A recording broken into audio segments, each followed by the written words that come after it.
કરવાનો મોકો મળ્યો છે. યુદ્ધનું નામ સાંભળતા જ ભલભલાનું કાળજું કંપી ઉઠે છે. જે દેશોમાં યુદ્ધો થાય છે ત્યાં કેવળ વિનાશ જ વેરાય છે. યુદ્ધ એ માનવીની પાશવી વૃત્તિનું પરિણામ છે. જે દેશોમાં યુદ્ધો થાય ત્યાં વિનાશ જ વેરાય છે. યુદ્ધ એ માનવીની પાશવી વૃત્તિનું પરિણામ છે. કેટલાક દેશો જ્યાં વિશ્વ યુદ્ધો થયા છે તેવા આપણું વિશ્વ બે વિશ્વ યુદ્ધોની ભયંકર પરિણામો ભોગવી ચૂક્યું છે. જગતે અણુશક્તિની ભયંકર વિનાશકતા જોઈ લીધી છે. વિશ્વ યુદ્ધોમાં અનેક દેશો બરબાદ થઈ ગયા. લાખો લોકો મૃત્યુ પામ્યા હતા અને લાખો ઘાયલ થયા હતા. એક જ અણુ બોમ્બના ધડાકાથી ઘડીના છઠ્ઠા ભાગમાં જાપાનમાં હિરોશિમા અને નાગાસાકી બંને શહેરો નામશેષ થઈ ગયા હતા. એટલું જ નહીં, એમાં 75,000 જેટલા લોકો મૃત્યુ પામ્યા હતા. અને તેમજ આજે પણ જાપાનમાં બાળકો જે જન્મે છે તે ખોળ ખાપણવાળા હોય છે. પહેલા વિશ્વયુદ્ધના ભયંકર પરિણામો ભોગવ્યા પછી વિશ્વના કેટલાક ડાહ્યા રાજપુરુષોએ આ બીજા વિશ્વયુદ્ધને અટકાવવા માટે અનેક પ્રયત્નો કર્યા હતા. આમ છતાં 20 વર્ષ બાદ બીજું વિશ્વયુદ્ધ ફાટી નીકળ્યું.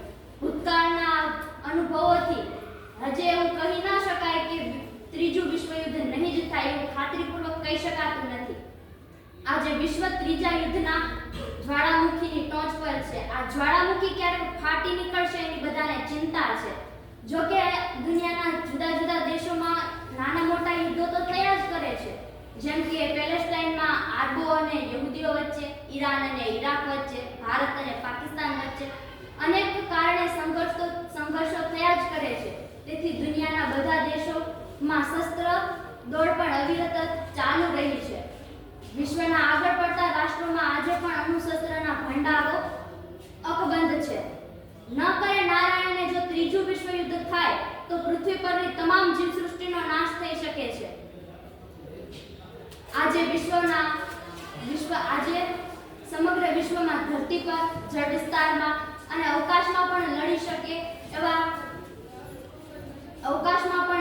એવા અદ્યતન અને વિનાશક શસ્ત્રોનું નિર્માણ થઈ ચૂક્યું છે. વળી સંસારમાં યુદ્ધખોરો અને યુદ્ધ નિષ્ણાંતોનો પણ કોઈ તોટો નથી. લડાયક વિમાનો અને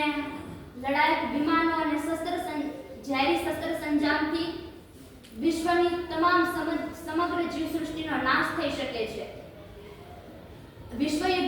ત્રીજા વિશ્વયુદ્ધમાં અણુ બોમ્બ, હાઇડ્રોજન બોમ્બ અને ન્યુટ્રોન બોમ્બનો પણ છૂટથી ઉપયોગ થશે. તેમજ અણુ બોમ્બ અને રાસાયણિક શસ્ત્રોથી સમગ્ર જીવસૃષ્ટિ નાશ થઈ શકે છે. કોઈના મૃત્યુ પર રડવા વાળું નહીં, બચ્યું જ નહીં હોય. મૃતદેહોની અંતિમ ક્રિયા કરવા વાળું પણ કોઈ જીવતું નહીં હોય. અણુ બોમ્બનો વર્ષા કરનારા દેશોના લોકોનો પણ વિનાશ થઈ જશે.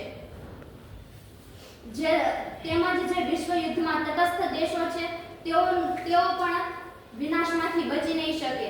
તેમજ અણુશસ્ત્રોની વિનાશક ઝેરી અસરથી તમામ જીવસૃષ્ટિ નાશ પામે છે. મહાન વૈજ્ઞાનિક આઈન્સ્ટાઈને વિશ્વને એક ગંભીર ચેતવણી આપતા કહ્યું હતું કે જો માનવીએ પોતાનું અસ્તિત્વ જાળવી રાખવું હોય ને તો યુદ્ધનો ત્યાગ કરવો જ પડશે. ત્રીજું વિશ્વયુદ્ધ સમગ્ર જીવસૃષ્ટિનો સંહાર નોંધશે. આપણે મહાત્મા ગાંધીજીના અહિંસાના સંદેશનો મહિમા સમજીએ અને ભગવાનને પ્રાર્થના કરીએ કે તે ત્રીજા વિશ્વયુદ્ધને વિશ્વને ત્રીજા વિશ્વયુદ્ધથી બચાવે.